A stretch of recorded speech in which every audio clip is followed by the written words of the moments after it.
মগত চাহ লৈ দোকানে দোকানে ঘূৰিবলৈ মোৰ বহুত লাজ লাগিছিল। প্ৰথম লাজ লাগিছিলে, কিন্তু মই চাহ ফ্লাক্সত চাহ দি বা মগত চাহ লৈ ৰাস্তাটো ইপাৰ পাৰ হৈ আমাৰ কিনা ওচৰে পাজৰে দোকানখনত মই চাহ দিবলৈ বহুত লাজ কৰিছিলোঁ। মোৰ মানুহজনীয়ে সহায় নকৰা হ'লে মই আগবাঢ়িব নোৱাৰিলোহেঁতেন। মোৰ ৱাইফে সহায় কৰে, হয়। তেওঁ সহায় নকৰা হ'লে মই নোৱাৰিলোহেঁতেন।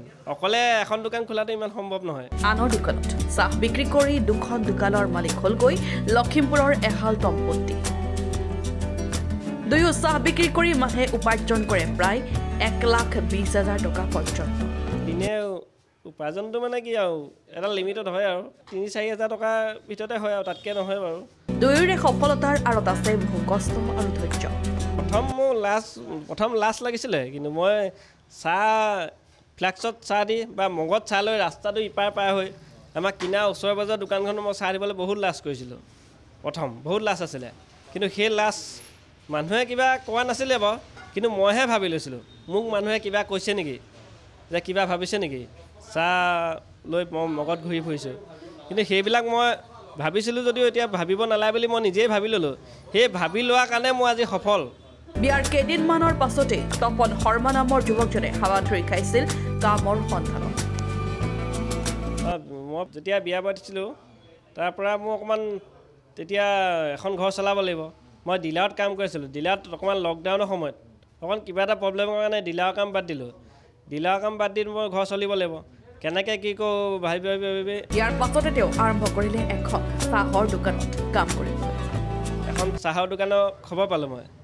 চাহৰ দোকান এখন দুজন যুৱকে আৰম্ভ কৰিছিলে, কিন্তু তেওঁলোকে আৰম্ভ কৰোঁতে তেওঁলোকক মানুহ প্ৰয়োজন হ'ল। তেওঁ লগৰ এজনে মোক খবৰ দিলে যে এখন চাহৰ দোকান আৰম্ভ কৰিব, তাত এটা কাম আছে। মই বিভিন্নজনক কৈছিলোঁ যে মোক এটা কাম লাগে বুলি। এতিয়া কাম বিচাৰি এজনে মোক দিলে। তেওঁ সেই সময়ত সহায় কৰিছিল তেওঁৰ সহধৰ্মিনী প্ৰিয়া শৰ্মাই। মোৰ ৱাইফেও মোৰ লগতে সহায় কৰিছিলে। আমি দুইজনে একেলগে মিলি কৰিছিলোঁ।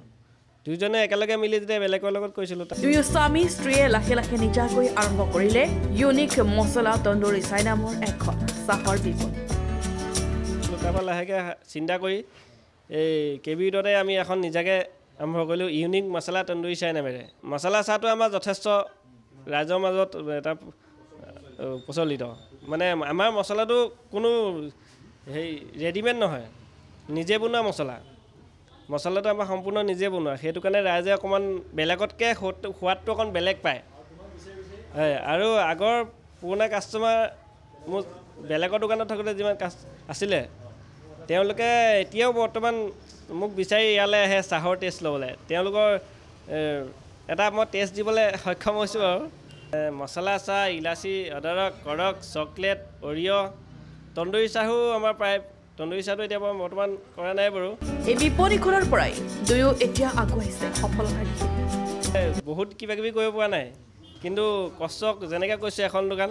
তাৰোপৰি কেণ্টিন এখন চাৰ্কুলৰ ভিতৰত লখিমপুৰ টাউন চাৰ্কুলত সৰুকৈ এখন চাহৰে কেণ্টিন আছে, লগতে ৰুটি চব্জিও পায়।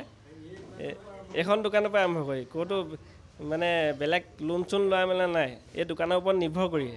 কাৰণ আমি আগতে যিমান যি হ'লেও লোকৰ দোকানত আছিলোঁ, তাত থাকি বহুতখিনি কষ্ট কৰিলোঁ। বহুত কষ্ট কৰিলোঁ, তাৰপৰা এতিয়া সেই ফলটো পাইছোঁ। মানে সেয়ে এতিয়া এইখন দোকানৰ পৰা গৈ আৰু এখন দোকান ল'ব পাৰিছোঁ। তেনেকৈ দুজনৰ বহুত কষ্ট হৈছে। ভগৱানে যিমান যি হ'লেও কষ্টটো চালে ন, যিমানখিনি কষ্ট কৰিছোঁ আৰু তালৈ যোৱা তোমাৰ কাষ্টমাৰখিনি আমাক যোনে ভাল পাইছে, তেতিয়া সেইখিনি মানুহ ইয়ালৈও আহে। কাৰণ আমি আহিলে ভালকৈ মানুহৰ লগত হেৰি কৰোঁ, সেইখিনি কাষ্টমাৰ তোমাৰ দূৰ হ'লেও ইয়ালৈও আহে, মানে তেনেকুৱা কথা। বহু নিবনুৱাৰ আদৰ্শ এতিয়া লখিমপুৰৰ এই দম্পতীহাল। Bureau report, Lakhimpur today.